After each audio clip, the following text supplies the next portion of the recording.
me thank first of all Visto to be able to fit all the talks, more or less all the talks in no local stuff this afternoon. So today I want to present you and try to popularize an approach to quantum gravity which is based on quantum field theory, right? So this is a framework in which I want to quantize gravity. But first, let me just mention my small group in Shanghai. I'm the leader of this group in quantum gravity. I have 3 postdocs, one last lives here and will speak later. And I have other 3 students, of course the secretary, because still I don't speak Chinese. Okay, the outline is the following. Mainly the talk is divided in 3 parts. In the first part, I will show a general class in any dimension of super-normalized theories of gravity, ghost-free. Then I will show new results in collaboration with Leonardo that we just found more or less 6-7 months ago. Actually, it's not difficult to extend these theories and make them finite. Okay, so we have actually finite theory of quantum gravity. The price to pay, you will see, is to introduce weak non-locality. Something very recent, there is a paper in the archive, is also the coupling to matter. And so, in general, you can achieve a finite standard model particle physics or a grand unification of all the interactions. You are able to fit the couplings, including Newton, in just one point. Just playing with some freedom that unfortunately is present in this theory. Today I will suggest you to also attend the talks by Koshlev, more on classical solutions in these theories, and by Laszlo, again we speak about the finiteness, but also non-local exact solutions in non-local, in this class of non-local theories. This is something I will not speak about because my collaborator doesn't want, is really not yet on the archive, but maybe there is chance to have a local theory of quantum gravity ghost-free. Okay, so the main ideas come from the Efimov book, and also, of course, the first papers on where you can find this action, the minimal action, which is the Krasnikov paper, 1988, and Tumbolis, 1997. But of course, other people quantize gravity, just modifying the Feynman rules in different ways, like Moffat, Woodard, and others. The other people here are people helping me, like Anselmi, in understanding quantum field theory, because unfortunately many people forgot quantum field theory nowadays, including me. And techniques that I'm using are the Barvinsky techniques that are not so easy to apply and to understand. So other ideas come from the dimensional flow. Every quantum gravity seems to suggest a spectral dimension at short distances equal or less to 2. And in these theories, usually is even very close, could be very close to 0. Okay? If you instead consider string-inspired theories, that there the spectral dimension is actually 0 in the ultraviolet regime. I will not give the details, just the results I'm telling you. So, of course, other peoples in the past spoke about non-local theories mainly for cosmology. I'm more interested in the ultraviolet completion, but I will not use too many times the completion word because there are 3 steps, okay? One is unitarity, the other one is renormalizability or super-normalizability, even finiteness. The second step is to have also unitarity. What is still not very clear is the completion, okay? But I will not speak about this. So, let me give you some references. I really encourage you to read the paper there in red, it's in nuclear physics, recently published, and there you can find all the analysis for the super-normalizable theory, but also the finite theory. So, of course, the first papers, like I said, are by Krasnikov, Tumbolis, and recently we discovered Kuzmin published a finite theory of quantum gravity, very similar to our in the Russian school. But there is a VRD that I published before this PRL where was involved, even coexist. Okay? So this is the list of the references that I hope people will cite in the right order in the next conference. So let me now give a motivation for the non-locality or weak non-locality. Suppose we know that gauge theory's standard model is renormalizable in 4 dimensions, but only in 4 dimensions. If you go in 5, 6, and so on, the theory is not renormalizable. Okay? Then you can think, okay, we are lucky to live in 4 dimensions, and there is something special about 4 dimensions. No, I'm not happy about this, because if you consider gravity, gravity is a good theory in 2 dimensions. Forget that there are no degrees of freedom, local basis of freedom, it's just enough. Okay? So, this, for me, suggests that there is nothing special in 4 dimensions. It's an argument, of course. So, what I can do to make a gauge theory consistent in any dimension? It's very easy, okay, to find the super-normalizable theory. You add other operators, high enough, and you make your propagator very convergent. For example, for gravity, you have quadratic gravity from 1977 by Steele. And for gauge theory, you can do the same. Of course, don't worry, I will speak more later about these 2 actions, especially for gravity. And so, you add other operators, but if you add local operators, you lose unitarity. Then you have to introduce also non-locality. I will introduce a very weak concept of non-locality. In other words, if you expand this function, any terms is local. Okay?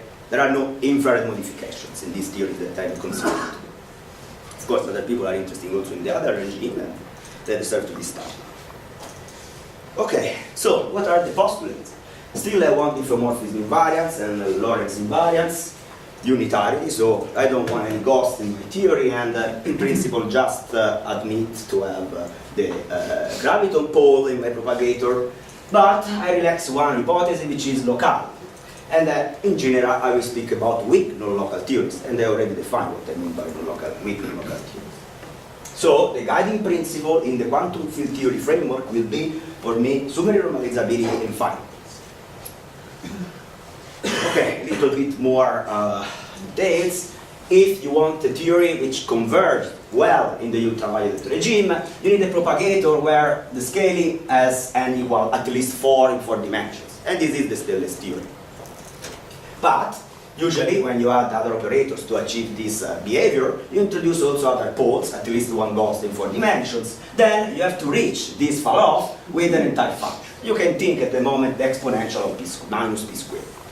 Okay? I will show why the exponential is not a good for factor, at least at the moment, but later. Like I said, the spectral dimension in all these theories, because this power n is smaller than 2. Okay? Okay, sorry for the chewing gum, but I'm a little bit sick. Okay, okay, let's start with the more technical slides. And I want to start from any space-time dimension. And there are important reasons why I like to go in extra dimensions. One of these is the finiteness for free. Okay, I'll tell you later why with details. Okay, so the first step, like Tumbolis suggests, is to construct a renormalizable theory. In 4 dimensions, the renormalizable theory is the Stellar theory with 2 coupling A and B, and these couplings round. Okay. In extra dimension, you have to add all the possible operators up there, up to R to D over 2. Okay, that's the maximal power you have to introduce to have a renormalizable theory. Of course, you will have more and more ghosts. Okay, you increase the number of ghosts, increasing the number of dimensions. So the idea is to replace this action with this one, in short, where A, in between Ricci square and scalar square, is a function of the D'Alembertian operator. I already showed that action I like, but this is, in short, the theory that works, seems to work.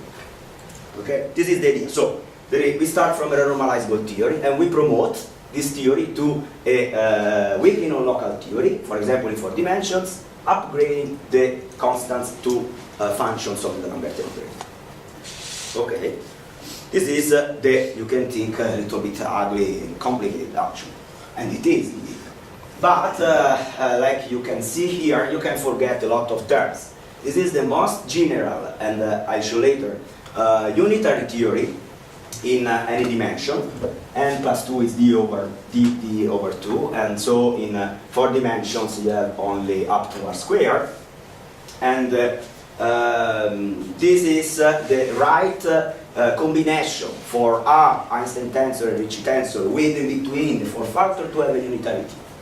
Okay, unitarity requires this identification of my parameters, and there are no renormalization of this function here because you also have these operators that you can in principle renormalize if your theory is renormalized.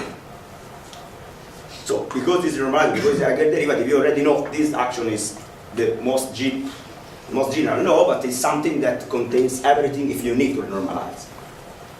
So individual 4 is pretty simple, the action, and this theory is renormalized. So you need, however, okay, this is a generalization of the theory. Again, the kinetic part, why kinetic part? Because only from here comes the propagator. But recently, with less have introduced also potential. Could be weakly non-local, but we consider the simple choice where the operators are local operators. These operators start from the cubic power Ricci, and so they do not affect the propagators, but are useful because you can tune the coefficients, the front coefficients of this operator to make all the beta functions 0. Okay. Because you are in 4 dimensions in this case, where this one is, okay, this is in extra dimensions, but in general you have only to renormalize up to r to d over 2, like I said. Leonardo. Yes.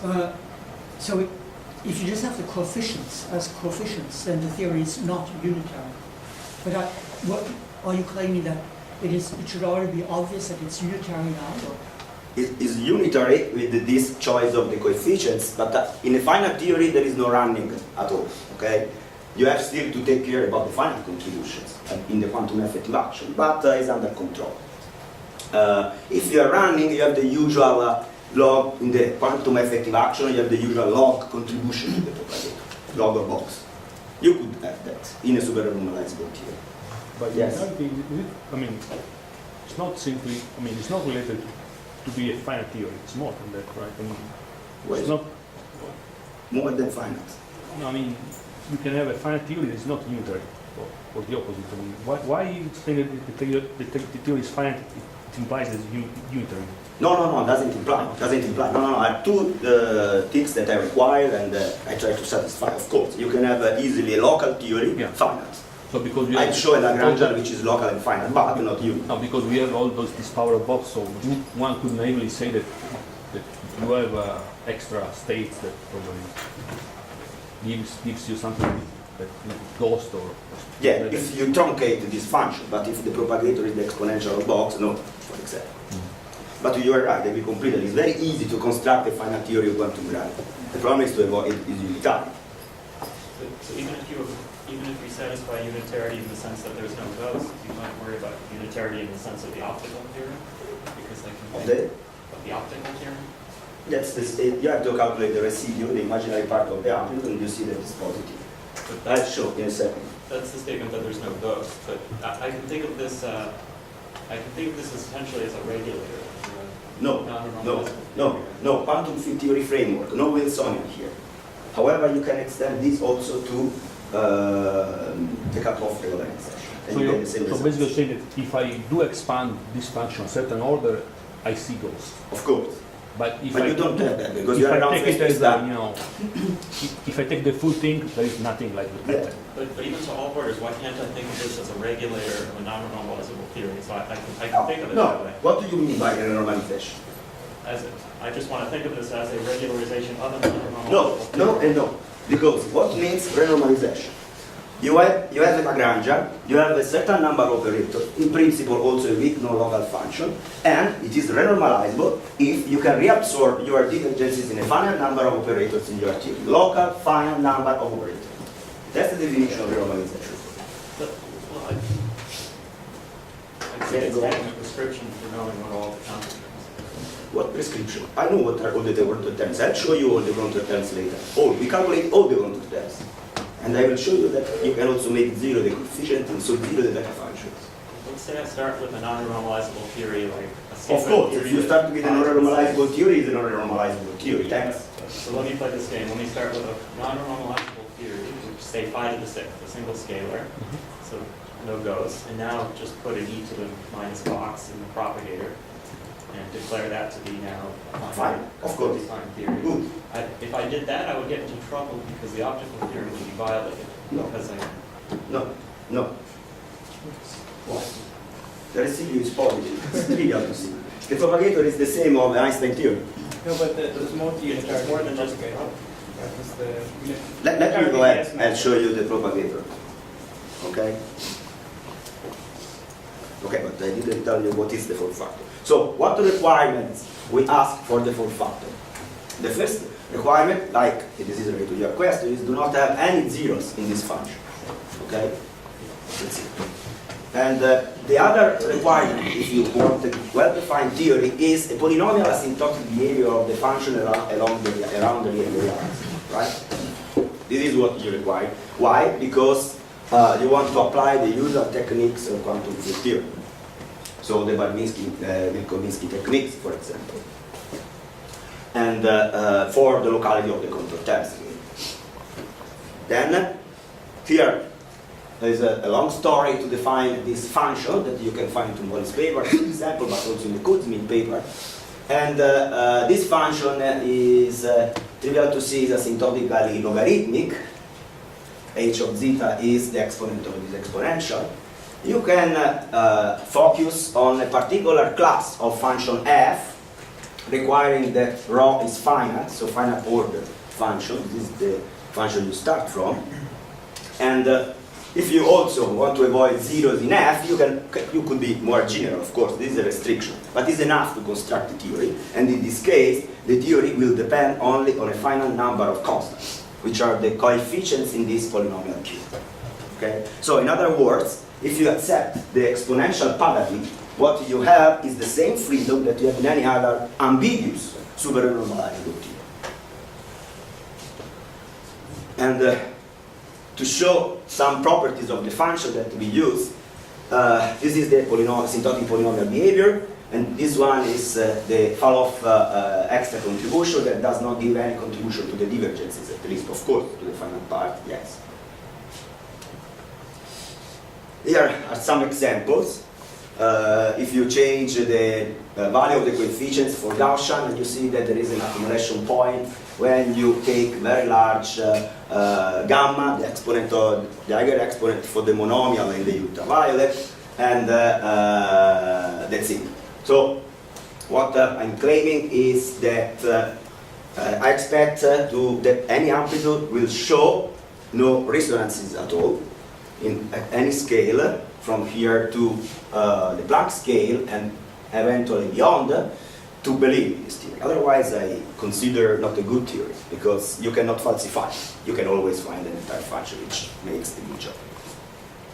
So, however, all the properties are about beta functions and quantum properties in the ultraviolet are encoded in this polynomial behavior in the ultraviolet regime.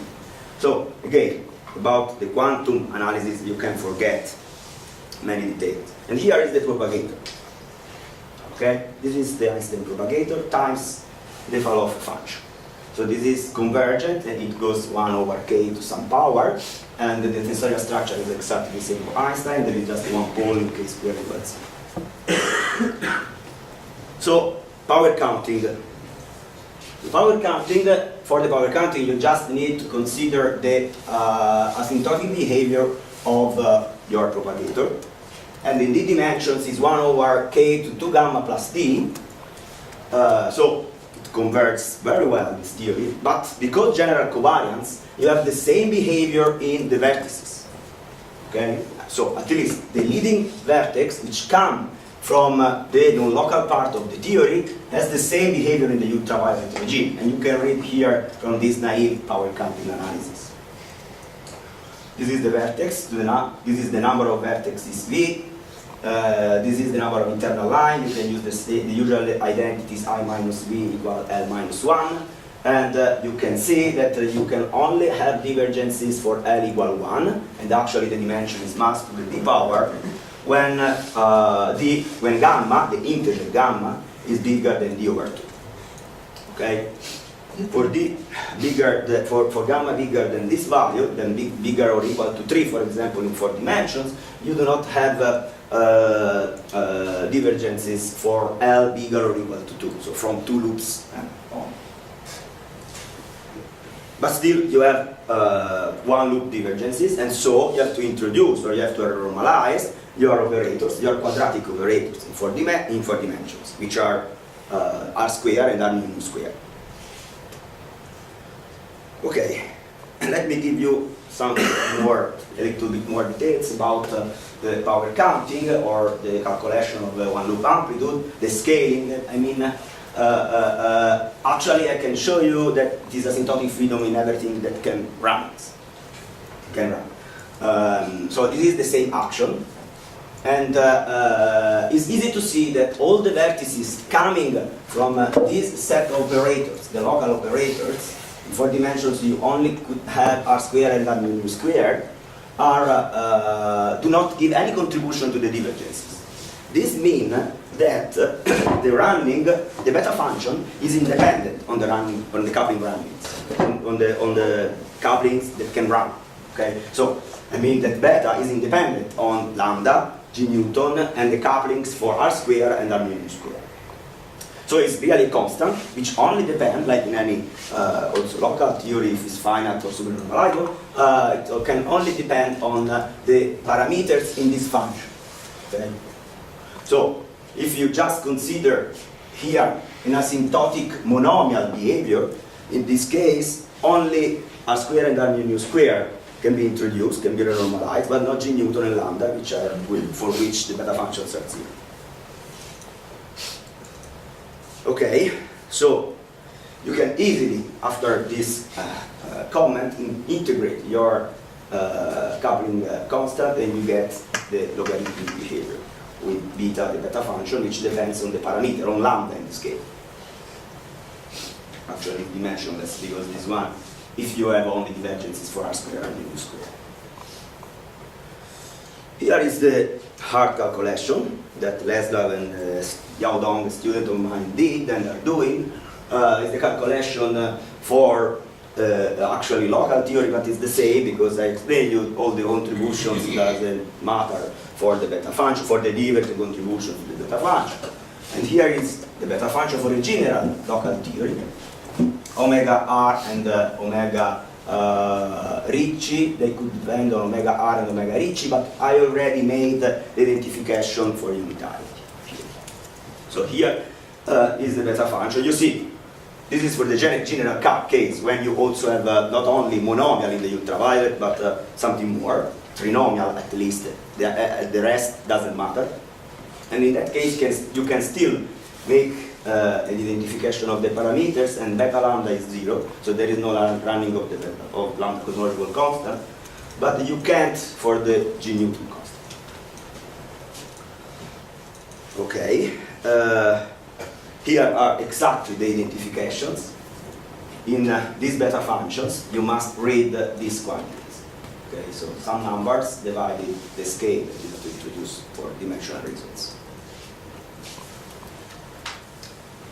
You can compare with Yang-Mills theory, and if you rescale, if you have a running of G Newton, your graviton, you can see that only in the ultraviolet, only the kinetic part survives, but this is a very preliminary analysis and is related to completion. Okay, there is another form factor that you would like, for example, and it is the form factor which comes from string theory that people are working on. I suggest this talk at 6 o'clock, at 4 o'clock. So, if you have a string field theory, and you construct the effective action for string field theory, you get something like this with this kinetic operator, which is the exponential box. So this suggests that if you want to interpret this theory like an effective theory, you can take the string theory form factor, replace in your capital H, in this case capital H is minus box, and try to repeat the same calculations. But here you are in troubles, because this reasons is not a simple. So you have two classes. In the ultraviolet, you can only have two classes of, okay, you can have more, but if there is a God, you have two classes. Okay, one is the exponential behavior in the ultraviolet, the other one is the polynomial behavior in the ultraviolet. The second one looks like a local theory, more or less. The first one is more tricky. Naively, you can make a power counting analysis, and still seems, here I forgot all the external legs and all, so it's really naive analysis. It seems that still you have a theory well defined for L bigger than 1, but the same divergence for L equal to 1. But actually, this is not correct, because there are diagrams, you are not able to say what the value is.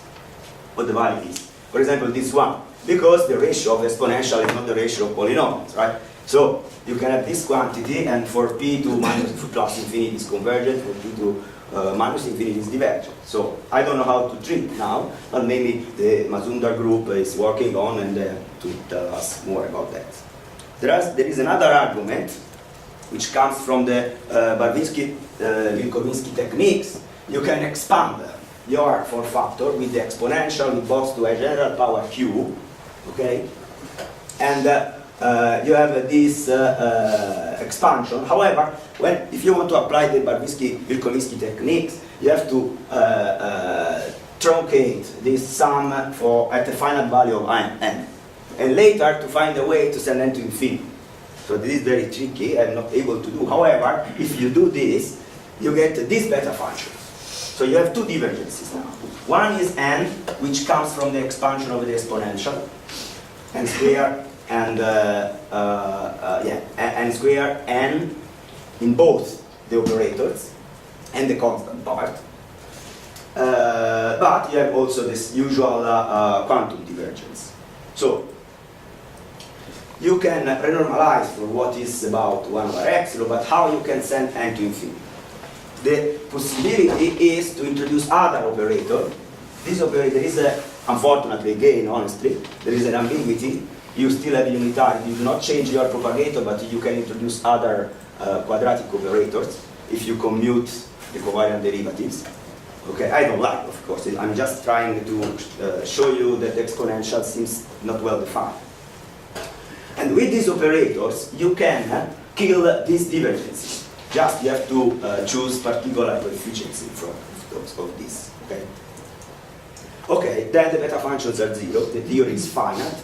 It's finite from both point of view: 1 over epsilon divergence and n squared divergence. But still, there are the finite contributions. Okay. And the finite contributions, other finite contributions, are also proportional to n and n squared. And there, I don't know how to treat. You have really to write an involved action that I don't know how. But maybe there is a way. I do not exclude, and it deserves to be studied because it's a simple form factor for some reason. Okay, here is the summary of this super-normalizable theory. Again, the action, the form factor, propagator, and the power counting. But let me go beyond this. So, can we make the theory finite? Here there are three possibilities in general. One is to go in hexadimensions. I'll show in a moment why. The second one is to introduce other operators, a local potential of the curvature. The third one, like usually, is to introduce supersymmetry. We have the supersymmetric version of the theory in the superspace, well defined, unitary, because free in the same way. But it's not trivial here to show that the theory is finite. Probably it's not finite for n equal 1, maybe for n equal 2. Beyond n equal 2, we don't have the superspace formally, so it's very hard to write down the action. But however, we can make finite still introducing some cubic operator in the superspace. But there is no reason to introduce supersede. And the reason is that because you cannot use the usual argument, the question of motions are not the Einstein questions of motion, and you can easily see that you cannot make a field redefinition and reabsorb your divergences. Okay, let's go in next dimensions. And here, in dimensional regularization, you can show easily that you cannot construct any operator with an odd number of derivatives, then the theory is finite for free. Okay? You can also read from this general integral that you use when you make calculations using Feynman diagrams. D is 5, so this is because you don't have irrational functions, you only have k is integer, n is an integer. Okay, it's a very particular class of theories, asymptotically polynomial. So there are restrictions, of course, still is an infinite class. And so this integral is finite, there are no divergences, there is no random. And the theory in extra dimension is simply this. Okay, what about even dimension? Can we have a scale invariant theory in 4 dimensions? Yes, we can. It's not difficult. And it is sufficient to introduce, like I said, extra operators. This is for general dimensions. Extra operator with more derivative local operators. Of course, you cannot exceed the maximal number of derivatives that you have here in the other operators, because otherwise you destroy normalizability. Okay? Then this is a general operator. You can have many operators up to this power, like I said. But you can usually find a subclass of operators. You fix the front coefficients of this operator, and you make your beta functions 0. I can say again that because the order in derivatives of this operator, there is no running of S. So in 4 dimensions, this is the minimal finite action you can write. This operator, and it's very easy to see why. Because when you take the variation, for example, in the ground field method, you get immediately operators quadratic. Okay? So the contributions of these 2 operators to the beta function is linear in S1, S2. So there is for sure a solution. Maybe it's 0 if already the beta functions are 0 for some reason. Or you have to fix this front, you have to make a fine-tuning of these coefficients to make your beta functions 0. And here is the solution. We calculated this contribution, but not yet C1 and C2. Okay, I can also introduce matter in the same way. Of course, we must. And what happens if you just naively couple this super-reliable finite theory to the standard model of particle physics? What you get is that you lose super-normalizability, because there are contributions at any order to the beta function of lambda, r, c square, r square, coming from matter loops. When you have gravitons in your loops, that graph is convergent. So everything is in classical gravity, what you need to apply, and this is an exact result also in our case. However, this is the one loop result, and you have contributions at any order. How you can make the full theory super-normalizable or even more finite? You have to make standard model of particle physics to local. This is not the first time that somebody proposed, also Efimov or Krasnikov or Moffat, Woodard, other people did in the past, maybe others I don't remember. And if you have the same scaling then, more or less, in the matter sector and the gravity sector, you can make your theory super-normalizable when you couple to matter. You can also introduce these operators that we call killer operators and make your theory finite. Or, if you like, you can just tune your coefficients to have a unification of the fundamental interaction. But of course, this is a huge ambiguity in the theory.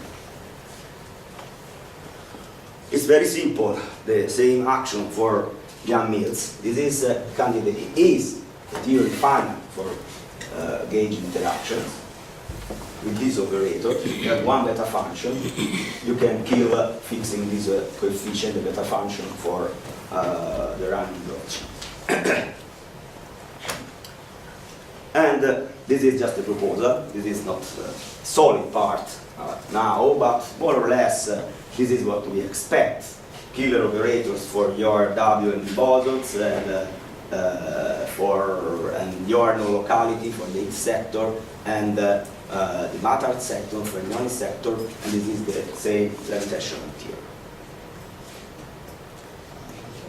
Okay, of course, like I said many times, there is a weakness in this framework, which is the huge number of theories that you can write. In the ultraviolet, it's not really true because it is a polynomial theory. So the ambiguity in the ultraviolet is the same of any super-normalizable theory, which is already ambiguous. It's not like a local theory. But there are some universal quantities. For example, you can calculate the gravitational potential, and you find that there is no divergence for r that goes to 0, but you get a constant, a negative constant. And the propagator in the coordinate space also is constant in the limit, in the coincidence limit. And you can, and we calculated some approximate black hole solutions, let's say spherically symmetric solutions, where we forgot all the Eiger curvature operators, and just we consider the slitting of this operator on the source.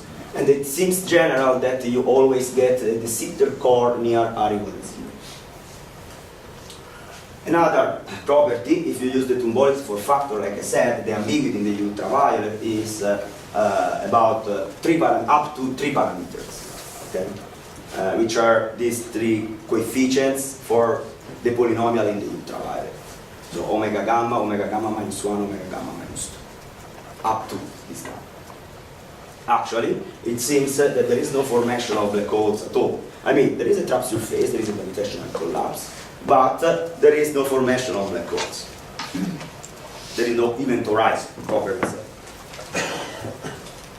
So, here are my conclusions, and maybe I can add something later. I summarize again here. I write again here my action in 4 dimensions. It's not so easy, but not even too much difficult for the property that achieved. And this theory could be super-normalizable or finite, depending on the choice of your coefficients. However, like I said, you can make the theory finite if you go in odd dimensions, or if you add these operators, if S1 and S2 are non-zero. The other possibility, okay, another application, I told you about the coupling to standard model of particle physics, and maybe you can think about some phenomenology. I'm more interested right now in theoretical setup, but in the future I'm thinking about also today. And there is a paper where you can make still a generalization of the theory and recover the Starobinsky limit, but about an exact Starobinsky solution in this, more or less, in this class of theories, will be explained by Koshlev, I think, later. About the matter coupling, I think in the infrared convoy we speak about something next Friday. I don't want to touch something that I think already Michaela spoke about this morning very well, which is the local massive gravities. For me, it was just a theoretical application of my formalist, not without really to have the intention to make phenomenology there. Like I said, there are in literature papers with regular black hole solution, even multi-horizon solutions of an exact solution of some approximate equations of motion. It seems that there are no black holes, and so I would like to call this black supernova and not black Planck stars, because actually everything is classical here. In lambda is classical, is a length that you introduce in your theory. There is no H bar there. And you can find the details in papers with Bambi and Farina, or in a paper with Calcagni. I already told you something about the fractal properties of the space-time. And let me conclude with what I mentioned before, possible the Penrose space-time diagram for your trap surface. Okay, you have a white hole region, you have a black hole region, because more or less asymptotic freedom hidden here suggests actually there is an exception perturbative solution, okay, in this region. There, and you can see a bounce, then you can interpolate outside, and there is an instability suggesting that this horizon closes again, and there is no formation of the event horizon. So I think I can also stop here. 3 minutes.